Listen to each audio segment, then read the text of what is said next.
Come on in, y'all. Today is all about my ultimate slow cooker cheesy chicken. And you probably already have most of the ingredients. And you know I'll show you how to put it all together. Y'all know what this is. Take off.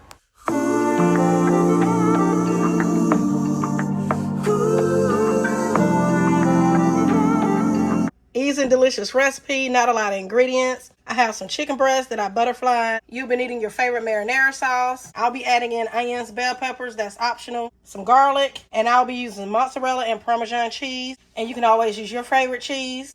And I have a full list of all the ingredients down below in the description box. Let's make it. So first thing, we need to go ahead and season this up. You want to make sure your chicken is patted dry. Going in with a touch of olive oil. Going in with some chicken seasoning, but always use your favorite seasonings. Seasoning your taste.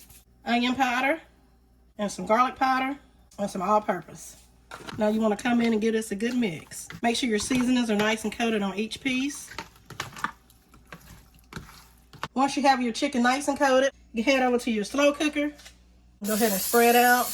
First you want to add in the bell peppers and onions. That'll act as a bed for your chicken to lay on and also to help build flavor. And now you just want to lay your chicken across the top.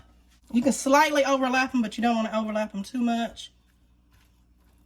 Now just add on your garlic across your chicken. Pour on your favorite marinara sauce.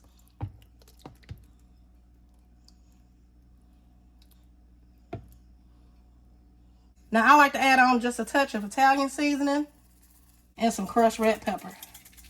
And that is optional.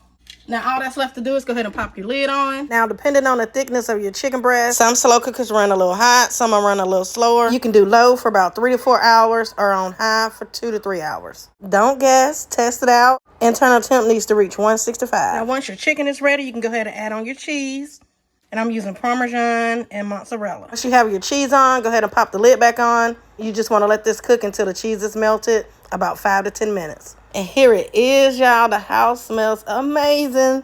Now you can keep this low carb and pair it up with some veggies or some cauliflower rice or serve it up over some pasta or some mashed potatoes and you eating. That's it, and that's all it is to it, y'all. I hope y'all give this recipe a try. As always, thank y'all for watching. Subscribe for the deliciousness. Leave your girl a comment. Hype up the video. Happy Sunday, and y'all know the vibes. Be blessed.